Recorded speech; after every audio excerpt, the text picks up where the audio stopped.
Welcome, everybody. It's so good to have you with us this evening.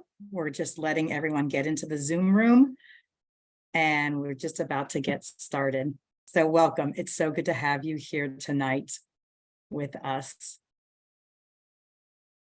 So I'm delighted to welcome you to tonight's program, Discovering South Asian Resources at the Historical Society of Pennsylvania. My name is Justina Barrett, and I'm the Director of Education and Programs at HSP.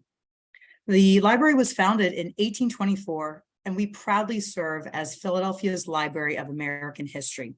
Our collection contains over 21 million manuscripts, books, and graphic items that hold stories of all Americans, with a particular emphasis on early American history, ethnic and minority groups, science and industry, the arts, and genealogical research. Through the collections of the Balch Institute, HSP documents the experiences of over 60 ethnic groups in the United States. A few housekeeping notes, just as we get started. We are recording tonight's program, and we will be sending it to you in a follow-up email.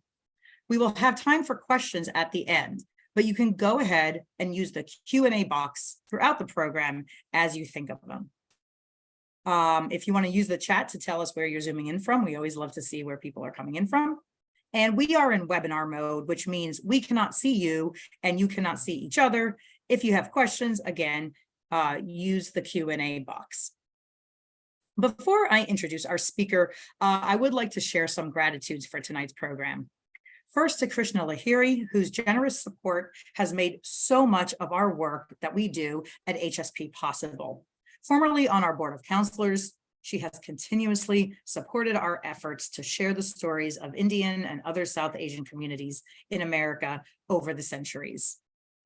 I'd also like to acknowledge the work of Grace Hopt, a student at Haverford College, who contributed to getting the work of this subject guide started last summer. I'm excited that we're able to share the completed project with her and with all of you tonight. I will be putting a link to that subject guide in the chat in just a moment. And our speaker, Dr. Sarath Pillai, has written it and will be talking about it tonight. I want to just preface this by saying what a subject guide is. A subject guide is a publication that provides an overview of a topic or a subject as it appears in the library or archive collections.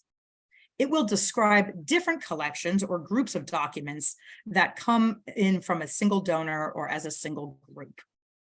Dr. Pillai will be discussing the different collections that he looked at as he was assembling the South Asian Subject Guide. Sometimes these individual collections will also have a finding aid, which is a little bit more in-depth into the different types of documents and different types of objects that are in a collection. He'll also be talking in his subject guide a little bit about the publications that are in our collection, our library collection.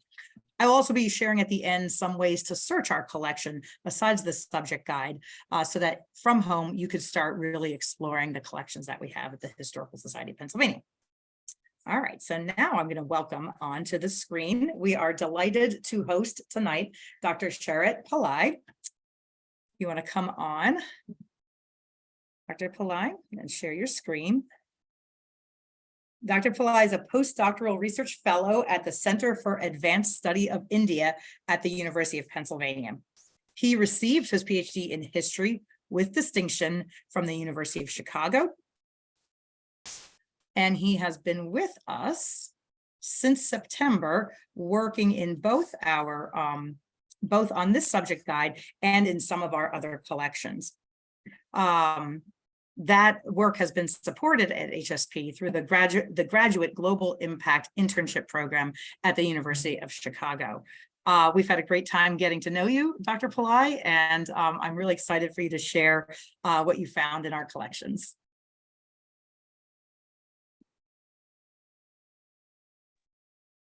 Thank you, Justina, for that kind introduction. Can you hear me all right? I can hear you. You sound great.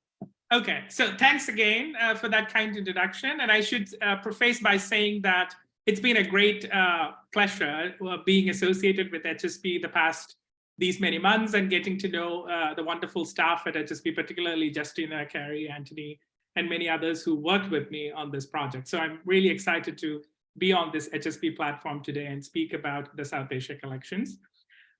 So I'll speak for about 25 minutes. And the best way to get started on this presentation is to talk a little bit about myself or situate myself as an academic, and then come to HSP or what I found interesting about HSP. So I'm an intellectual and legal historian of late colonial South Asia, which is broadly the first half of the 20th century, 1900 to 1950. And my main focus is on the history of Indian princely states. So if you see this map of colonial South Asia, this is from 1931. You can see that there are two colors. One is in pink or red, depending on the map, and the other is in yellow. So the yellow parts were the parts that the British did not directly rule. They were small princely states. Some of them were even bigger than the states in Europe. They were of different sizes, but one thing that united all of them were that the British did not directly rule over them, but native chieftains and native rulers ruled these places. So as you can see, one of them is Kashmir, and it is no accident that the ongoing controversy around Kashmir has to do with its status as a princely state. So I basically study these areas in yellow, the princely states, and I'm particularly interested in the rise of federalist ideas or ideas relating to federalism in these princely states from the 1920s through the 1940s. So as you can see, I'm someone who's interested in ideas, processes, and individuals who have national or even global or international reach. So my scope or my scale has always been quite large as a historian. And consequently, I work with state or national level archives most of the time. But HSP is is a very different place when you compare it with the national or state archives. As many of you who are historians or archives or friends of archives would know that HSP is not really a place like the National Archives where government records are transferred by the requirement of law. The government records is not the primary collection in HSP. It is a community-facing archive with a significant focus on local, individual, and community histories. And I would like to see HSP as a site for engaged history. And this is a phrase that I take from Adam Getachus, who's an intellectual historian and political theorist at the University of Chicago. She wrote about this in a recent issue of the American Historical Review. So this is not a place for top-down research, but this is a place where you can do engaged histories, engaging with the communities and not seeing them as passive recipients of history, but as active makers of history. So that is the kind of place that HSP is. And it is in that sense quite different from a place like the Library of Congress or the National Archives. And this different nature also is reflected in the collections that HSP has, especially about South Asia. And one of the things that I grapple with, even though it is quite axiomatic for an intellectual historian to say that the local and the global are mutually shaped or they are in conversation with each other. And I think Justin and I have had this conversation a lot in the last so many months, which is the relationship between the local and the global or the national. And even though it was always known to me that both were connected, but in the archive, seeing many of the materials that I did in the archive, I constantly struggle with that question.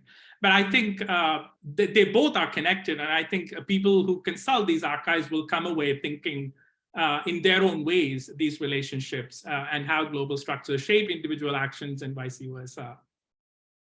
So now to get into,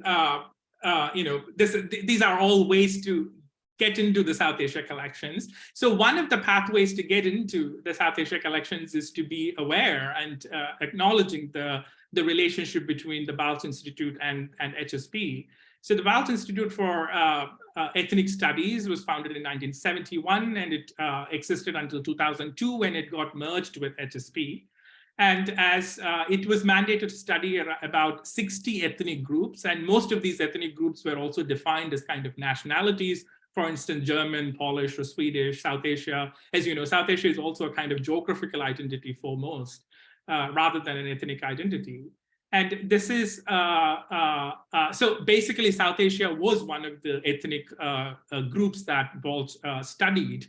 And when their collection merged with HSP in 2002, we inherited a whole lot of archive about South Asian Americans in the US. And they formed the bulk of oral, print, and community history records that we have at HSP. And BALT, I think, is also the main link between HSP and SADA, which is SADA, as you know, which is the South Asian South Asian American Digital Archive Project. It's the digital archive, and it is one of the largest public archive on South Asian Americans in the US. We share some of the collections with SADA, especially the oral history transcripts or the oral history collection that we will go on to, that I'll go on to speak in a moment.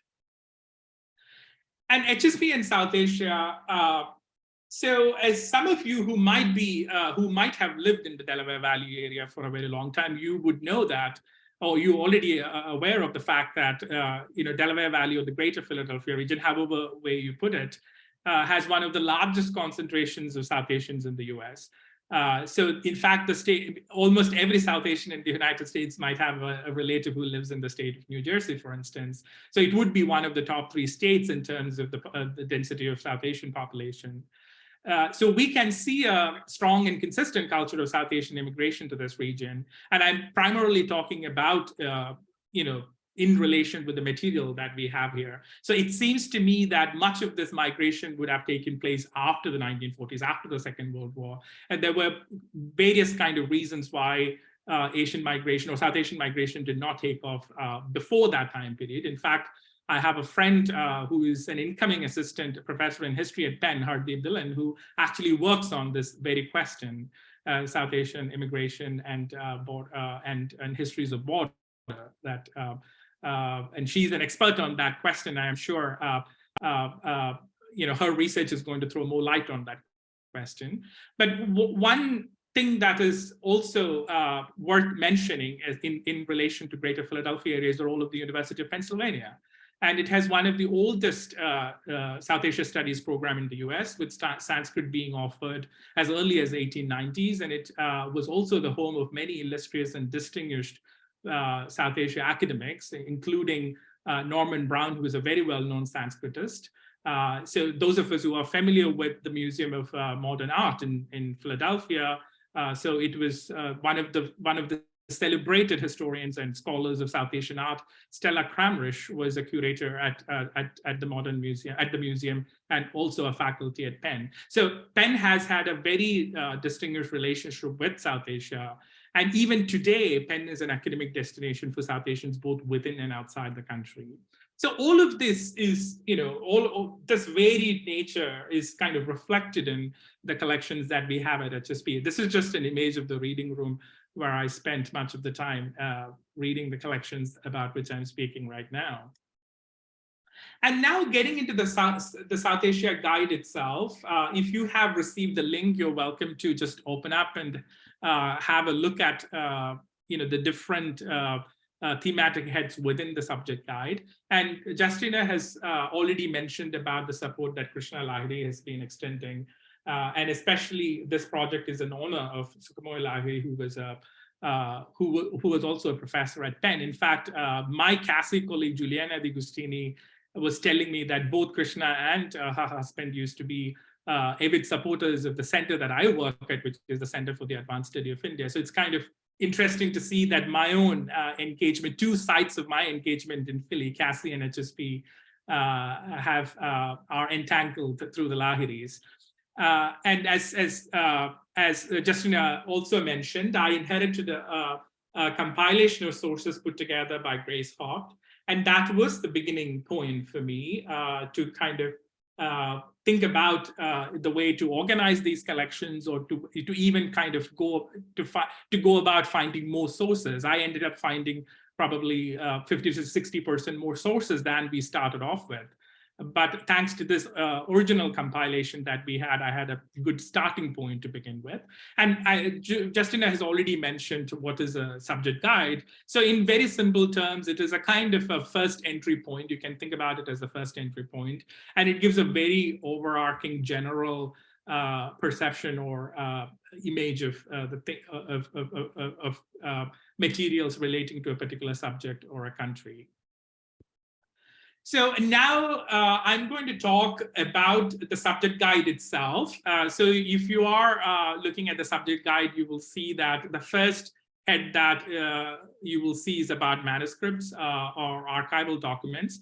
And I have called them here colonial era private papers. So these are in some way the centerpiece of the collections at HSP. And they are mostly from the turn of the 19th century. They are mostly about Philadelphia-based merchants trading into the East. So they kind of talk about various economic and political matters, about trade, about merchandise, about mercantilism, or trade in exotic animals that we will see shortly, or local Indian collaborators, and reflections about people and culture. And it was very common when people from the West traveled into the East that they observed and they made references to the culture, geography, and even societal mores of the people. So you will see all of that in these collections. And one of the oldest collections within this section is the William Strahan papers. There are 39 letters. I haven't read all of them, but it seems to me that William Strahan was based in London, and he was writing to David Hall, who was a Philadelphia-based merchant. And you will find lots of interesting references to it, especially about parliamentary politics and the ongoing debates about colonies in London at that time. And also, interestingly, you will find mention to Robert Clive, who was the first governor of Bengal, and in fact, a man who was the most responsible for the establishment of British rule in India. And again, we will see about Clive again later in the presentation. So another collection is the Thomas D. Lewis Journal. And this is basically a man who, again, a merchant who traveled from Philadelphia to Madras and back, which is now called Chennai. So he basically had a ship log or a journal book where he wrote impressions every single day, sometimes even divided into morning, noon, and afternoon. So this is a great kind of resource for people who are thinking about oceanography or maritime travels or oceanic voyages in general. And about animals, that's a very interesting thing. So some of the animals that these people were interested in buying up is rhinoceros and elephants. So one set of papers that particularly talk about this is, of course, the Marmaduke Burrough papers. And these are just two snippets from that collection. So the first one is basically an invitation card to a dance party, which was extended to one member of the Marmaduke Burrough group. I don't know exactly who this Isaiah something is, but he is, but basically I don't know the Calcutta gentleman who's extended this invite either, but it kind of shows the kind of social entanglements that these people who traveled to India in the early 19th century had. And this is on the right side is just an image of, just an example of his handwriting, or just an image that shows the nature of these papers. So as British historians, especially, there's a recent book actually called Animalia in 2020, Duke University Press, written by Antoinette Burton and Renée Samavani. I think it's an edited book, if I remember. So, which actually kind of talks about the trade in animals between the colonies and the metropole. So one can think about four possible reasons why these animals might have been bought up, or they might have been interested in animals. One is for private menageries. One is to taxidermy them and stuff them and just put them as items of display in their homes. Sometimes to be used in circus. As you know, circus had used to have animals on a great scale. Right now, there are laws that restrict the use of animals in circuses in many countries. And finally, for use in public zoos. Philadelphia has a zoo, for instance. So we don't know what these animals were for, or someone who might be able to read these collections more carefully than I will be able to find what they used these animals for. And now moving to another set of collections, which is the oral history papers at South Asians. And the colonial era papers are very kind of West-centric view of the East. Mostly white people looking at Oriental culture, as it were. But this is South Asians themselves, and this is an inheritance of the Balch Institute South Asian Immigrants in Philadelphia Area Oral History Project. So we have, in fact, Balch interviewed 16 South Asians from different walks of life, and we have the transcripts and videotapes of 8 of them, and they come from a very different social and intellectual background. As you can see, jeweler, social worker, pharmacist, librarian, university professor, cosmetologist, and others. So they tell a very different story of them coming to the US and the reasons why they came to the US and how they acclimatized and got settled and assimilated into the culture. And what is also more interesting is the intergenerational conflict that these people faced with their own children when they grew while they were bringing up their children and so on. So I kind of stress the fact that we have the transcripts. We not only have the transcripts, but also the videotapes. Because if you are an oral historian or if you're familiar with oral history, this is there's a very famous Italian oral historian and public intellectual called Alessandro Portelli, who I recommend all of you read this article, The Peculiarities of Oral History, where he kind of talks about the differences between transcripts and videotapes. So much is lost when you transcribe something from the oral to the textual. So for instance, when someone speaks, the tonal range, the kind of the highs and lows of voices, or when someone pauses while they speak, all of this is kind of tells us about the relationship between, or the importance that the speaker is assigning to a particular topic, for instance. So all of this is lost when we kind of convert or transcribe and then make these interviews kind of put English grammar on it. And so basically we kind of lose a lot of things. But one thing to keep in mind is what oral histories do, which is they actually give us new meanings rather than new facts, as Portelli says. So it is not that you will find extremely fascinating facts about South Asian immigration. You might, but at the same time, I think what they do, at least the way I see it, is that they will give you a new perspective or meanings about the process of migration and assimilation. And another set of collection that we have is, or what I call as the community and local histories. And most of these community organizations date from the 70s or the 90s. And it seems to me that they were founded by a generation that was born to immigrant parents in the US. So a kind of generation that was completely US raised and US, completely US raised. And so it is their quest or a search for culture that in some way led to the founding of some of these groups. So you can see one of the earliest is Pragati, about which I think Justina already mentioned in her introductory remarks. And the other one is Bengali Cultural Society, which both of which have a very strong cultural focus. And I have only mentioned Philadelphia area-based communities in this presentation, but you can go to the subject guide and have a look at all the community organizations we have listed. So Shruti is an association that promotes Indian classical dance, and Indo-American Association of the Delaware Valley, founded in 1984, and it has a website. So if you are interested in learning more about this association, which is still extant or which is still running, so you can go and find more about it. And these sort of histories raise questions about what are communities and how do you define communities, or how do you kind of view these communities. And I think many historians see communities not just as defined by locality or geography. So it's not really a question of scale, of space, even though that's one of the ways in which you could look at it. But many of these communities are also formed by linguistic or regional identities, and sometimes even by interest in cultural questions. And the next set of documents that we have is what I call the public sphere, or the print culture, which is basically newspapers, magazines, and all kinds of periodical or print ephemera that we have. And again, I have only mentioned one or two which are very much connected with the greater Philadelphia area. So one fascinating paper is the Tri-State India Journal.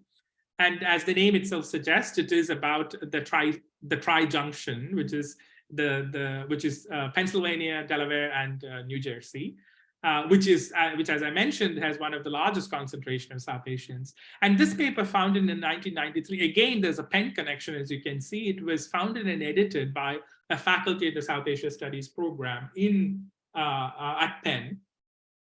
And he was a Malay. He's still on the faculty. He's a Malayalam instructor, and Malayalam is a language spoken in the southern state of Kerala in India. So this paper gives all kinds of data about the cultural, political, economic, and even careers that South Asians pursued in the Greater Philadelphia area. And we also have papers from papers published in New York and California, for instance. So India Abroad is one of the earliest South Asian American paper in the US. Little India, according to their own description, is one of the most widely circulated publications of South Asians. And one fascinating magazine that I found is Trikon, which is the queer magazine for South Asian Americans. And this is one image from that magazine, the cover of one of the issues of the magazine. And it is a fascinating magazine for various reasons.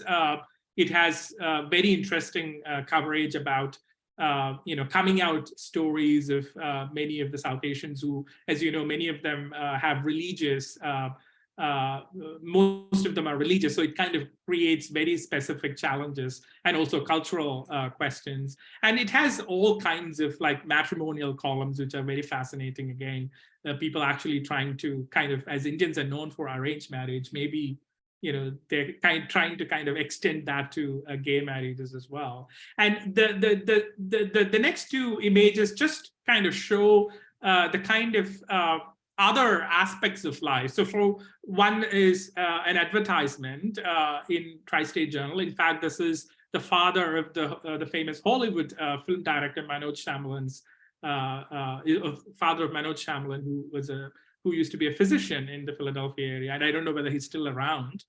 And the second is basically a fashion contest from California among South Asians, for instance.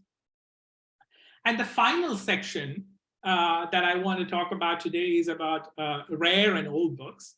And again, you will see this section in the subject guide. So the first is an image of one of the oldest book, perhaps the oldest book that might be making references to South Asia at HSP, which is by Sebastian Munster from 1553. I haven't read the book. This is just an image to invite you to take a look at the book and explore more what it says. On the right side, this is a letter relating to Robert Clive, and Robert Clive we met when we were talking about the colonial era private papers. And this letter is from 1764, so it is right around the fateful Battle of Buxar. So if you are someone who's familiar with the history of colonialism or the British British consolidating their power in South Asia, there were two battles which were very crucial. One is the Battle of Plassey, 1754, and one is the Battle of Buxar. By the Battle of Buxar, the British had established considerable control over Bengal, Orissa, and Bihar area. So it is coming around that time. And again, this is a very interesting document relating to Clive's rule in Bengal. And before we go to the concluding thoughts, one more snippet that I want to share from the rare books is about Pandita Ramabhai.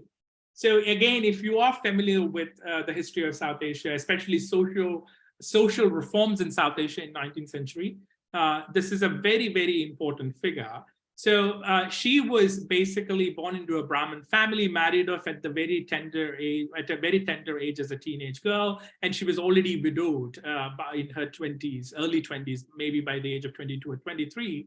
And then, but she was well versed in Sanskrit. She was a very well-known orator, and she was noticed for her knowledge in Sanskrit. And she made her way to London, and she converted into Christianity in London. And then she traveled to the United States to raise funds for reforming women's education in India. She was a big advocate for women education. So she came to Philadelphia in 1886, as you can see from the left side image.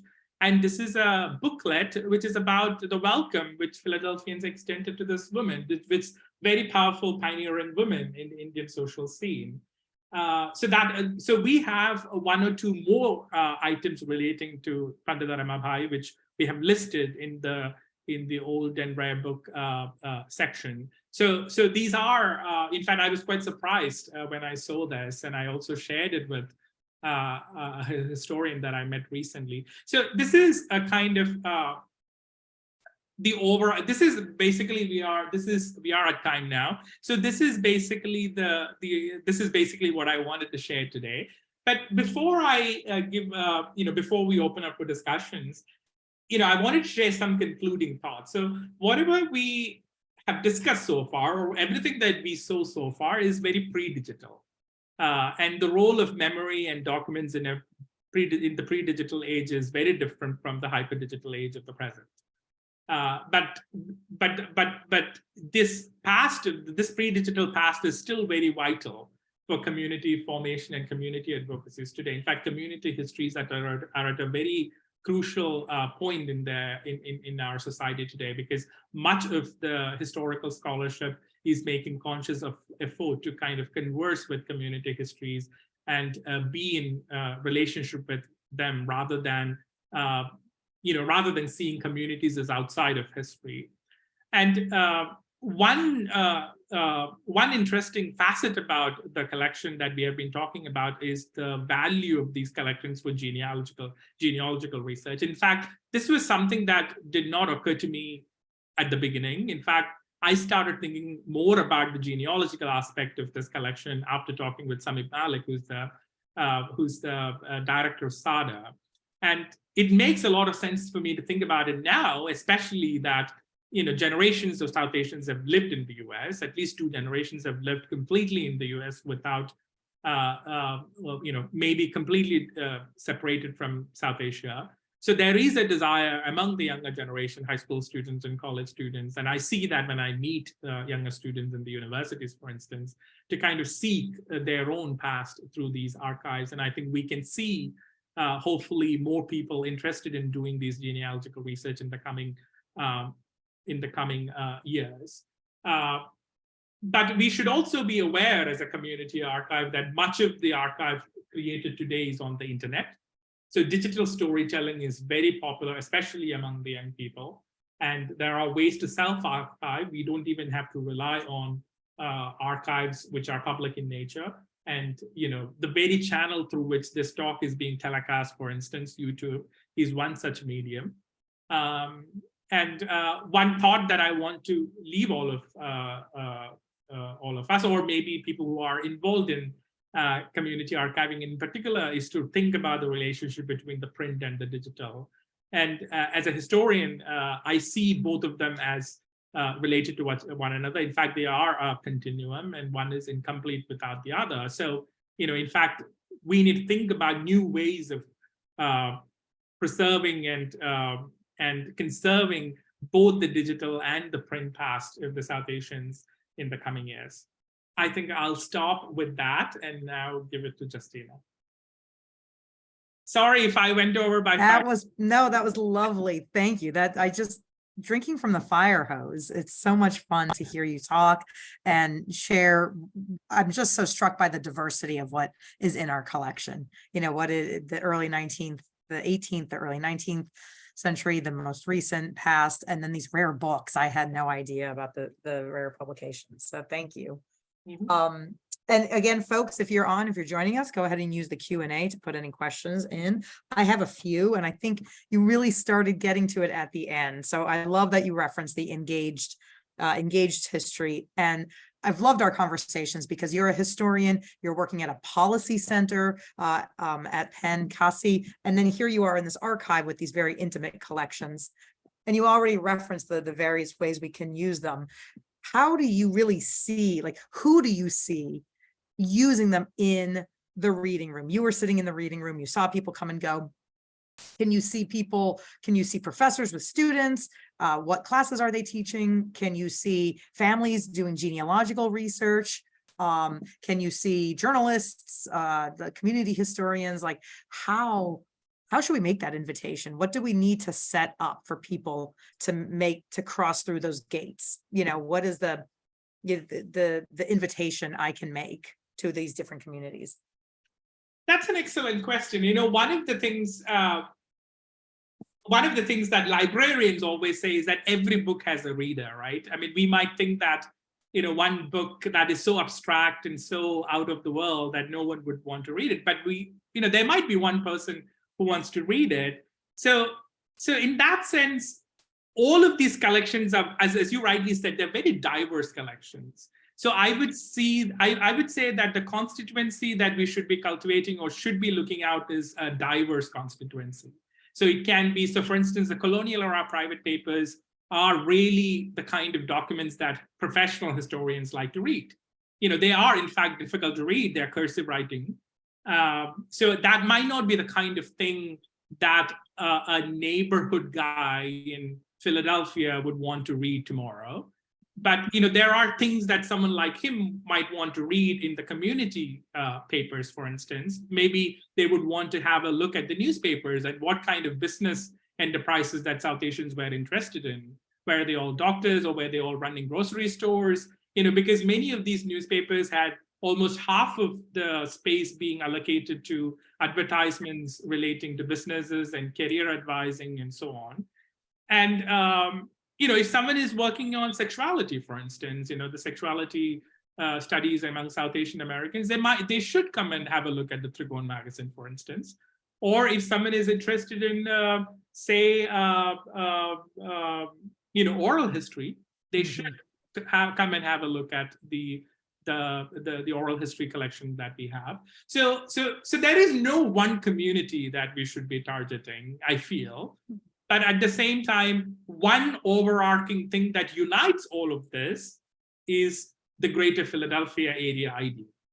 In some ways, we are a library of the Philadelphia area, and we should be the first stop for people who are interested in pursuing or investigating these questions. And then they can go to the Library of Congress or College Park, Maryland, or wherever they want to go.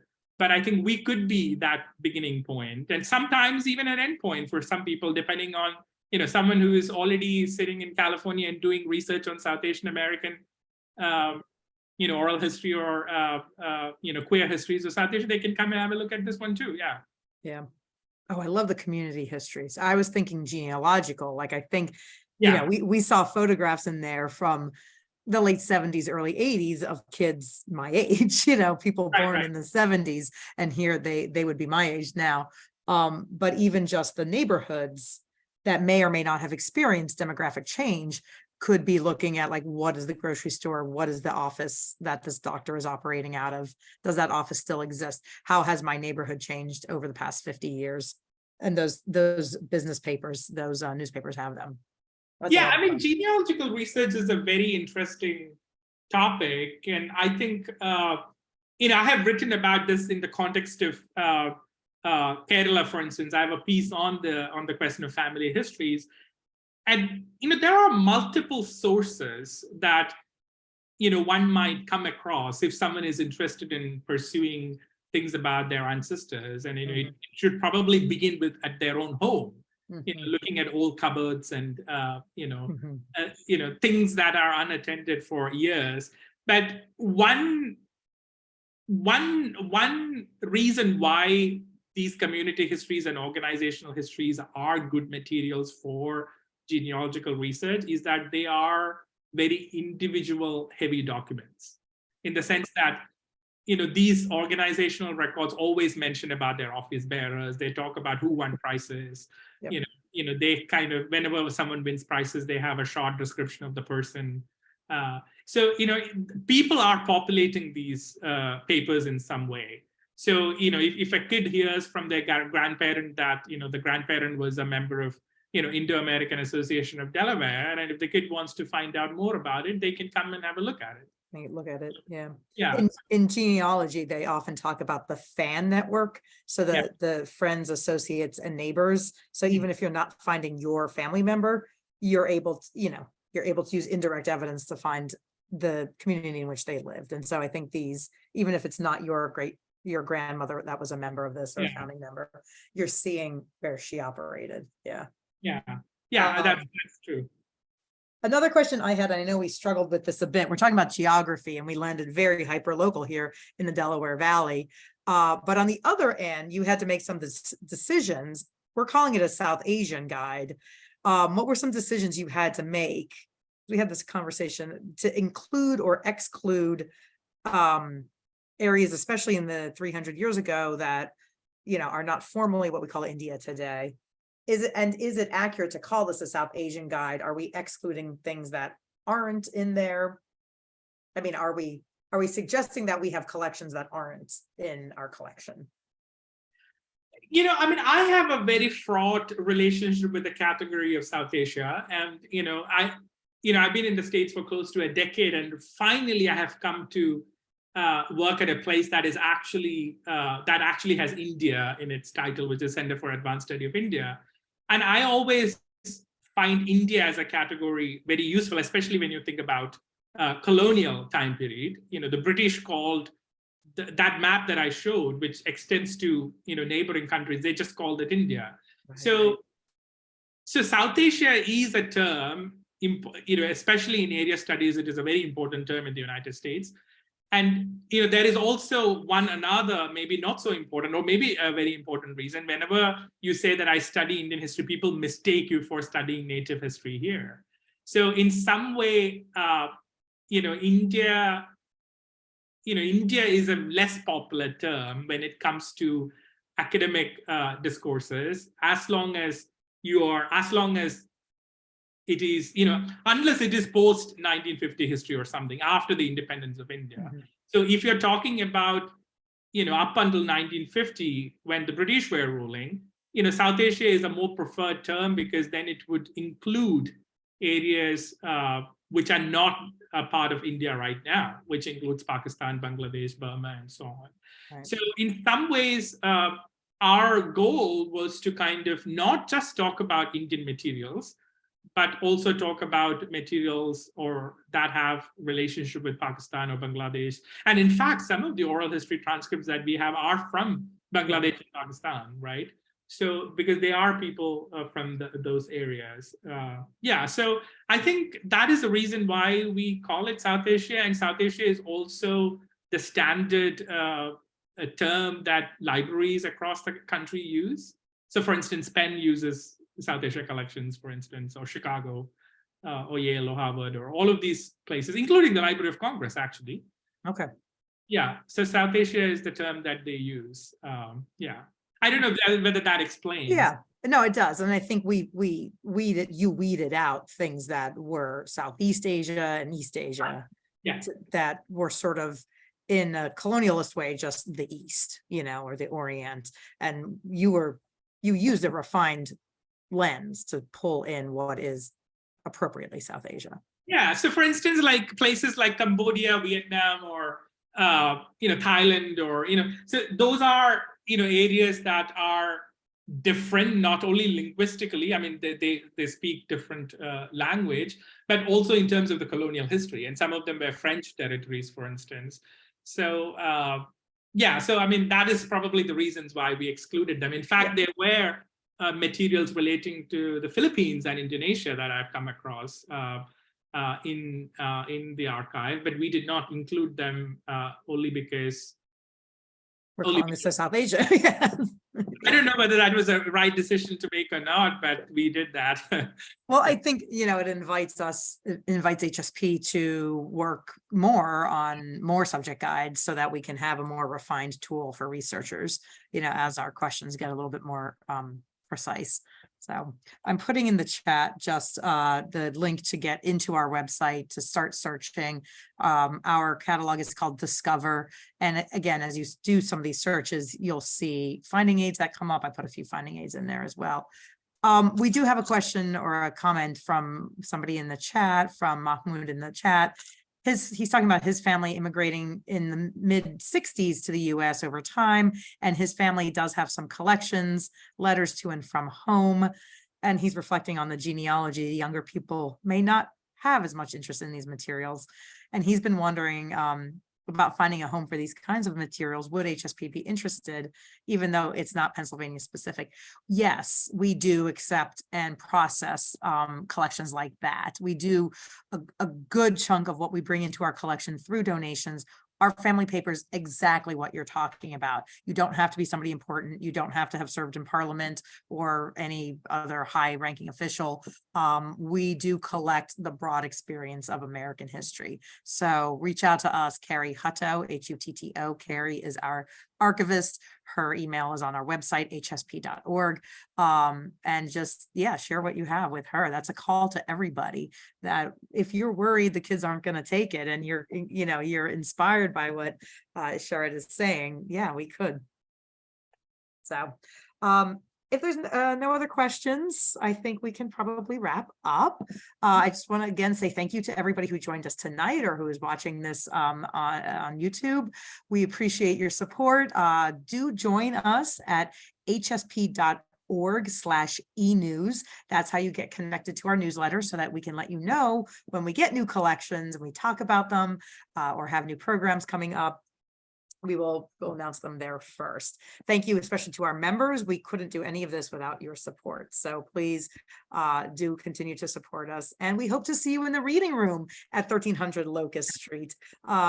We take appointments, but it is open to the public. You don't need any kind of credentials or any kind of other special access. You just come in and make an appointment and we'll get you set up with some of those really amazing handwritten letters from the 18th century, or these really great newspapers that Dr. Pillai shared with us today. So Sarath, thank you. This has been so much fun. Thank really you. appreciate Thank you for all the support you've extended in the last so many months. Yeah. And we look forward to seeing you around Philadelphia for a little bit longer. And we look forward to seeing your work in the field. Yes. Thank you. Thank you again, everyone. Have a great evening. Bye. Bye.